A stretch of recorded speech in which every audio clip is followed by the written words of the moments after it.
इसके पहले वीडियो में हम लोग न्यूट्रिशन इन प्लांट पढ़ चुके थे, जिसमें फोटोसिंथेसिस को पढ़ा गया था।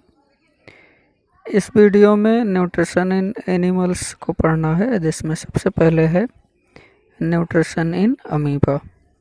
मीन्स जो यूनिसेलुलर है या सिंगल सेल्ड ऑर्गेनिज्म है, उनमें किस प्रकार का न्यूट्रिशन होता है। तो यहाँ पर हमने पर्टिकुलर अमीबा का एग्जांपल लिया है कि अमीबा में किस प्रकार का न्यूट्रिशन होता है। ठीक, तो एक तो ये जान लेते हैं कि जो प्लांट्स हैं ऑटोट्रॉपिक होते हैं, उनमें फोटोसिंथेसिस प्रोसेस होता है जिसके थ्रू अपने फूड का फॉर्मेशन करते हैं। एनिमल्स जो हैं वो हेटेरोट्रॉपिक होते हैं, मीन्स अपने फूड मटेरियल का फॉर्मेशन सेल्फ नहीं कर पाते हैं, वो किसी दूसरे से भोजन को लेते हैं। तो उसमें जो स्टार्टिंग के मेंबर्स हैं या यूनिसेलुलर हैं, जिनका बॉडी सिंगल सेल से बना है, ठीक, मीन्स जो सिंगल सेल के बने हैं, उनमें किस प्रकार का न्यूट्रिशन होता है। तो पर्टिकुलर अमीबा में देखते हैं, या जो भी यूनिसेलुलर हैं उनमें क्या है, food is taken up through entire surface. Means उनमें क्या है कि कोई स्पेशल ऑर्गन नहीं है, तो जो शरीर है जो कि एक ही सेल की बनी है, तो उस शरीर के द्वारा वो जो सरफेस है बॉडी वॉल के, उसके द्वारा फूड मटेरियल को एब्जॉर्ब किया जाता है। ठीक, तो यहाँ पर हम देख लेते हैं अमीबा में, ये अमीबा है जो अनियमित आकार होता है, इसका कोई फिक्स आकार नहीं है, इसका ये सेंट्रल पार्ट न्यूक्लियस है। ठीक, अब ये एक्वेटिक नेचर में है, पानी में यहाँ पर दिखाया गया है कि फूड मटेरियल है, फूड पार्टिकल से हैं। तो इस फूड पार्टिकल्स को अमीबा ग्रहण करेगा। तो किस तरीके से ग्रहण करता है या इनमें किस प्रकार का न्यूट्रिशन होगा उसको देखेंगे। तो सबसे पहले ये अमीबा फूड मटेरियल के पास आएगा, और जब पास आएगा, अगले फिगर में हम दिखा रहे हैं, तो यहाँ पर स्यूडोपोडिया को फॉर्म करते हैं। स्यूडोपोडिया झूठा पादप होता है जिसके थ्रू ये मूव करते हैं। तो यहाँ पर एक कप लाइक स्ट्रक्चर को फॉर्म करते हैं। मीन्स ये और ये स्यूडोपोडिया फॉर्म हो रहे हैं, बन रहे हैं। तो जहाँ से फूड मटेरियल आता है उसके चारों तरफ स्यूडोपोडिया बनकर उस फूड मटेरियल को घेरने लगते हैं, कवर करने लगते हैं। तो पहले कप शेप स्ट्रक्चर बनाएंगे, शेप संरचना बनेगी, उसके बाद इधर से और इधर से ये स्यूडोपोडिया फूड मटेरियल को कवर करने लगते हैं। अगले फिगर में यहाँ पर हम दिखाए हैं कि ये स्यूडोपोडिया आगे बढ़ते जा रहे हैं और उसी के अंदर फूड मटेरियल अंदर आ रहे हैं। इस प्रकार ये स्यूडोपोडिया बढ़ते बढ़ते एक दूसरे से मिल जाते हैं। ऐसे यहाँ पर ये इधर बढ़ जाएगा और इधर से ये बढ़ जाएंगे, मिल जाएंगे और फूड मटेरियल बॉडी के अंदर आ जाएगा। जब फूड मटेरियल बॉडी के अंदर आएगा, तो जहाँ पर फूड मटेरियल आ रहा है उसके चारों तरफ एक रिक्तिका बन जाती है, वैक्यूल से जिसे हम कहते हैं, जो कि इसके अंदर अब फूड फिलअप हो गया तो कहलाएगी फूड वैक्यूल। मीन्स अमीबा में क्या है, अमीबा में भोजन का ग्रहण स्यूडोपोडिया के द्वारा होता है। स्यूडोपोडिया बनते बनते फूड मटेरियल को चारों तरफ से घेर लेते हैं और भोजन शरीर के अंदर आ जाता है। अंदर आने के बाद फूड वैक्यूल का फॉर्मेशन हो जाता है। ठीक, तो स्यूडोपोडिया के द्वारा अमीबा में भोजन को कैप्चर किया जाता है, पकड़ा जाता है, और जैसे ही शरीर के अंदर आएगा फूड वैक्यूल्स का फॉर्मेशन हो जाएंगे, और ये फूड वैक्यूल डिफ्यूजन के थ्रू पूरे बॉडी में फूड मटेरियल को की सप्लाई करते जाएंगे। एक सिंगल सेल है तो इसी में डिफ्यूजन के थ्रू अब पहले इंजेक्शन होगा, अंतर्ग्रहण होगा, फिर डाइजेशन होगा, फिर एब्जॉर्प्शन होगा, एसिमिलेशन होगा, प्रोटोप्लाज्म का फॉर्मेशन होगा, एंड देन जो वेस्ट मटेरियल रहेगा, अनडाइजेस्ट फूड मटेरियल, उसे किसी कहीं से बाहर कर दिया जाएगा। ठीक है, तो ये इतना होता है न्यूट्रिशन इन अमीबा में। सिंगल सेल हैं, उनमें शरीर के किसी भाग द्वारा फूड मटेरियल को ग्रहण किया जाएगा पाचन किया जाएगा, पाचन के बाद अवशोषण होगा, फिर स्वांगीकरण होगा और अनडाइजेस्ट फूड मटेरियल को बाहर कर दिया जाएगा।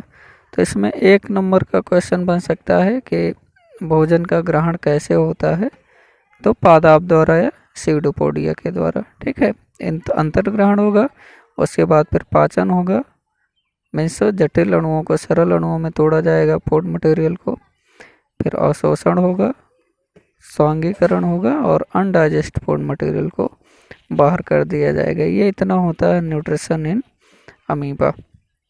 अब आते हैं न्यूट्रिशन इन ह्यूमन बींग्स। तो मानव में पोषण कैसे होता है। तो मानव में पोषण के लिए अलग अलग सिस्टम बनाए गए हैं। तो पोषण के लिए जो सिस्टम डेवलप हुए हैं उसे हम कहते हैं डाइजेस्टिव सिस्टम। ठीक, तो डाइजेस्टिव सिस्टम में हम ह्यूमन डाइजेस्टिव सिस्टम को पढ़ेंगे न्यूट्रिशन इन ह्यूमन्स बीइंग में। तो ह्यूमन डाइजेस्टिव सिस्टम के 2 पार्ट होते हैं, एक तो एलिमेंट्री कैनाल होता है और दूसरा डाइजेस्टिव ग्लैंड। मीन्स मानव का पाचन तंत्र 2 भागों से मिलकर बना है। एक भाग को हम कहते हैं आहार नाल और उसी से संबंधित जो होती हैं पाचन ग्रंथियाँ। ये 2 पार्ट में इसलिए अलग कर लेते हैं, डिवाइड कर लेते हैं, क्योंकि हमें पढ़ने में इससे सुविधा रहेगी। पहले पार्ट में एलिमेंट्री कैनाल का अध्ययन करेंगे और दूसरे पार्ट में डाइजेस्टिव ग्लैंड। तो एलिमेंट्री कैनाल क्या है। Alimentary canal is a muscular tube which extends from the mouth to anus. Means आहार नाल एक पेशी नलिकाकार संरचना है जो मुख से लेकर गुदा द्वार तक फैली होती है। ठीक, तो आहार नाल क्या है, एक ट्यूब लाइक मस्कुलर पाइपलाइन है जो माउथ से लेकर एनस तक फैली होती है। ठीक, तो मुख से लेकर गुदा द्वार तक फैली संरचना ही कहलाती है आहार नाल। It compressed of following part. इसके एलिमेंट्री कैनाल के कई पार्ट होते हैं। ठीक है, जैसे सबसे पहले माउथ होता है, फिर फायरिंग्स, ओइसोफेगस, स्टमच, उसके बाद स्मॉल इंटेस्टाइन और लार्ज इंटेस्टाइन, ये पार्ट हो जाते हैं एलिमेंट्री कैनाल के। उसी तरीके से डाइजेस्टिव सिस्टम में हमें पढ़ना है डाइजेस्टिव ग्लैंड, जो कि सलाइवरी ग्लैंड हैं, लीवर हैं और पैंक्रियाज। लेकिन अभी हम देखेंगे चूँकि अपने यहाँ एलिमेंट्री कैनाल से संबंधित क्वेश्चन पूछे जाते हैं, तो ये पूछा जाता है एलिमेंट्री कैनाल का फिगर बनाने के लिए। तो पहले इसको देख लेते हैं फिगर। तो ये कंप्लीट एलिमेंट्री कैनाल का स्ट्रक्चर है, जिसमें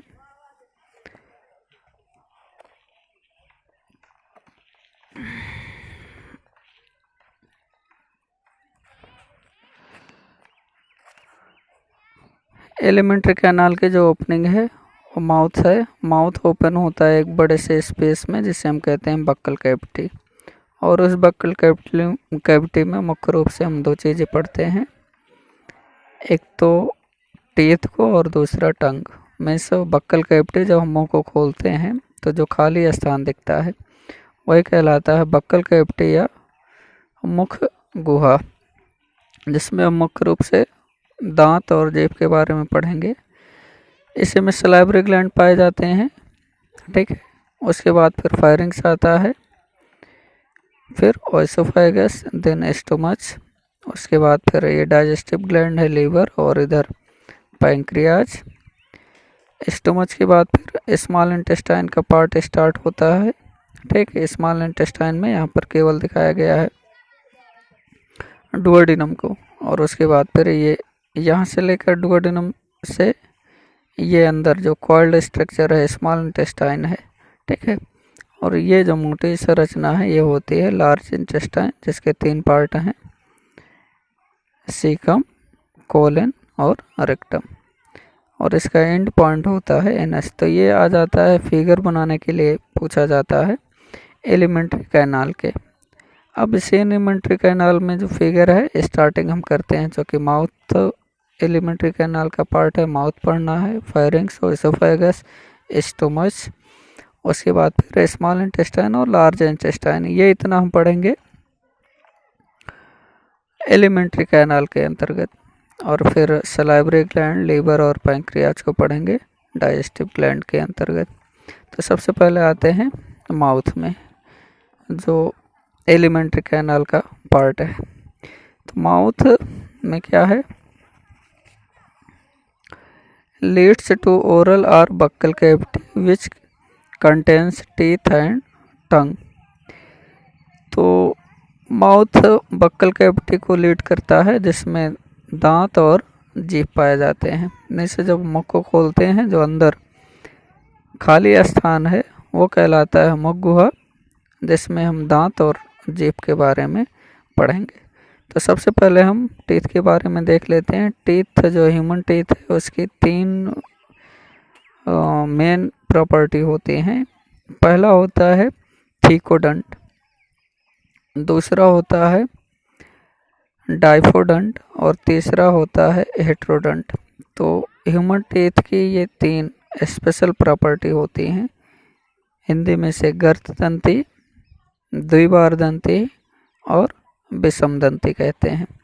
तो थीकोडंट का मतलब क्या होता है, each teeth is embedded in socket of jawbone. जो हमारा जबड़ा है, जबड़े की जो हड्डी है, सभी दांत उस जबड़े की जो हड्डी है उसमें एक सॉकेट होता है, सॉकेट जैसी संरचना बना लेते हैं, उसके अंदर फिट होते हैं। मीन्स थीकोडंट या गर्तदंती का मतलब होता है कि प्रत्येक दांत जबड़े की हड्डी में धसे होते हैं। ठीक, इसी कंडीशन को हम कहते हैं गर्तदंती। तो जो मनुष्य का दांत होता है गर्तदंती होता है, अर्थात ये एम्बेडेड होते हैं कहाँ पर, सॉकेट ऑफ जाबोन, जबड़े की हड्डी के अंदर धसे होते हैं। सेकंड प्रॉपर्टी है डाइफोडंट, द्विबारदंती होते हैं। मीन्स हमारे दांत 2 बार निकलते हैं। पहली बार जिसे हम मिल्क टीथ या क्षीर दंत कहते हैं, ठीक है, तो वो उखड़ जाते हैं तो दोबारा आते हैं अस्थायी दांत। तो डाइफोडंट का मतलब होता है milk teeth is replaced by permanent teeth. Means दूध के दांत का उखड़कर अस्थायी दांत का आना, मीन्स 2 बार दांत का आना ही कहलाता है द्विबारदंती। ठीक, तो मनुष्य में 2 बार दांत निकलते हैं। पहले जो निकलते हैं उन्हें हम कहते हैं मिल्क टीथ या दूध के दांत या क्षीर दंत, ठीक है, जिनकी संख्या 20 होती है, 20 होती है। जब ये उखड़ जाते हैं फिर से दांत निकलते हैं, जिन्हें हम अस्थायी दांत कहते हैं, और ये हो जाते हैं टोटल। अगर हम बात करते हैं तो जो 32 दांत हैं, तो स्टार्टिंग में 20 हैं जिन्हें हम मिल्क टीथ कहते हैं, वो उखड़ जाते हैं और फिर से अस्थायी दांत आते हैं। तो यहाँ पर डाइफोडंट का मतलब केवल इतना है कि मनुष्य के दांत 2 बार निकलते हैं। पहली बार अस्थायी या दूध के दांत और उसके बाद फिर अस्थायी दांत। तीसरी जो प्रॉपर्टी है हेट्रोडंट, विषमदंती। तो विषमदंती का मतलब होता है अलग अलग प्रकार के दांत का पाया जाना। तो मानव के जो दांत हैं वो विषमदंती होते हैं, 4 प्रकार के दांत पाए जाते हैं। तो उसी को यहाँ पर लिखे हैं 4 डिफरेंट टाइप्स ऑफ टीथ। विषमदंती का मतलब अलग अलग प्रकार के दांत का पाया जाना, और वो कितने प्रकार के हैं, 4। कौन कौन से, incisor, canine, premolar and molar. तो ये 4 टाइप्स के टीथ होते हैं, इंसीजर, केनाइन, प्रीमोलर और मोलर। इन्हें हम शॉर्ट में ICPM और M के नाम से जानते हैं। इंसीजर एक काटने का काम करते हैं, केनाइन चीरने का काम करते हैं, भोजन को चीरते हैं, प्रीमोलर और मोलर है चबाने और पीसने का काम करते हैं। ठीक है, तो मनुष्य के दांत में 3 विशेष विशेषताएं बताई गई। मनुष्य के दांत गर्तदंती होते हैं, अर्थात जबड़े की हड्डी में धसे होते हैं। द्विबारदंती होते हैं, अर्थात 2 बार निकलते हैं, एक बार दूध के दांत और दूसरी बार अस्थायी दांत। और तीसरी मुख्य विशेषता है ये विषमदंती होते हैं, अलग अलग प्रकार के दांत पाए जाते हैं, जो कि मानव में 4 प्रकार के होते हैं, इंसीजर, केनाइन, प्रीमोलर और मोलर। इंसीजर का काम होता है बाइटिंग का, काटने का। केनाइन टीयरिंग का काम करते हैं, चीरते हैं। प्रीमोलर और मोलर ये पीसने और चबाने का काम करते हैं। कभी कभी डेंटल फार्मूला पूछ लिया जाता है, तो डेंटल फार्मूला क्या है, इन्हें हम दंत सूत्र कहते हैं, तो जो कि यहाँ पर वयस्क दिखाया गया है। तो शॉर्ट फॉर्म में यहाँ पर लिखा गया है इंसीजर, केनाइन, प्रीमोलर और मोलर। तो डेंटल फार्मूला क्या है, 21-23/21-23, यही होता है डेंटल फार्मूला। तो 21-23/21-23 इंटू 2 कर देंगे। अब यहाँ पर देखिए करना क्या है, 2 1 3 2 5 3 8 दूनी 16, वैसे ही 2 1 3 2 5 3 8 दूनी 16, तो 16 दांत ऊपर हो जाते हैं, 16 दांत नीचे। तो ये आधे जबड़े का दिखाया गया है एक साइड के, दूसरी तरफ ऐसे ही हो जाएगा, इसीलिए 2 कर दिया गया है, ठीक है। तो ये अपर जा है, और ऐसे ही लोअर जा में ऊपर के दांत और नीचे के दांत। ऊपर वाले जबड़े में आधे को यहाँ दिखाया गया है, नीचे वाले जबड़े के आधे में, तो आधा इधर का हो गया, आधे के लिए यहाँ पर हम इंटू 2 कर दिए हैं, ठीक है। तो सिंपल में जो डेंटल फार्मूला है आपको क्या लिखना है, ICPM 21-23/21-23, ठीक। इतने से भी काम चल जाएगा, नहीं तो इंटू 2 कर देंगे, तो ऊपर 16 और नीचे 16, टोटल 32 दांत हो जाएंगे। अब मेन फंक्शन अगर हम देखें टीथ के क्या है, तो chewing and grinding of food, ये भोजन को चीरने, फाड़ने और पीसने का काम करते हैं। अब इसी डेंटल फार्मूला को यहाँ पर थोड़ा सा दिखाया गया है, देखिए ये 2 आपके इंसीजर हो जाते हैं, 1 केनाइन, 2 प्रीमोलर और 3 मोलर, ठीक। तो 1 2 3 ये आपके हो गए मोलर, और ये 1 2 प्रीमोलर, 1 आपका यहाँ पर केनाइन और 2 इंसीजर। तो ये आधा है, ऐसे ही इधर आधा हो जाएंगे, ठीक है।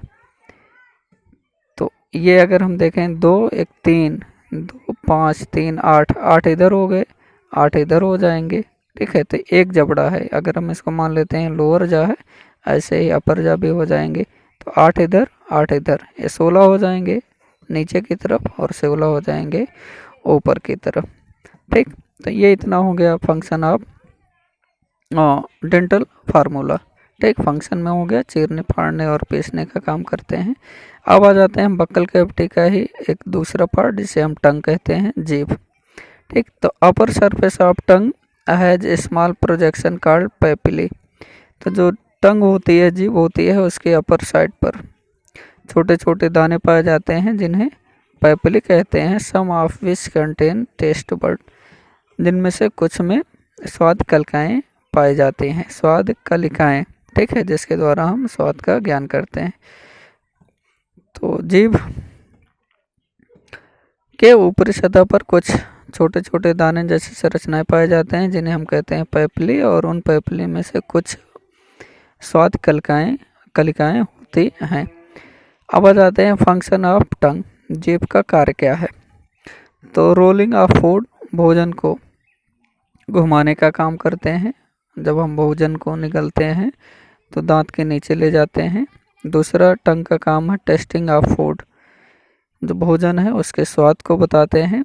और तीसरा क्या है, swallowing और pushing down of the food, भोजन को निगलने में या नीचे ढकेलने में सहायता करते हैं। जब हम भोजन को निगलते हैं तो उसके द्वारा जीभ के ही द्वारा भोजन अंदर जाता है, या जीभ ही उसको पुश करती है।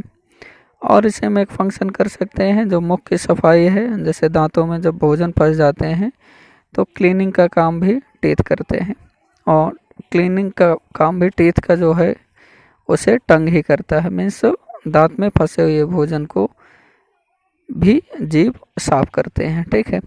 ये थोड़ा सा टंग से दिखाया गया है, जिसमें जो टेस्ट बड हैं अलग अलग एरिया में अलग अलग टाइप्स के टेस्ट को बताते हैं। जैसे जो अग्रशिरा होता है, आगे का भाग, वहाँ से स्वीट मिलते हैं, स्वीट का जो टेस्ट देते हैं हमें, इसे मीठे का ज्ञान कराते हैं।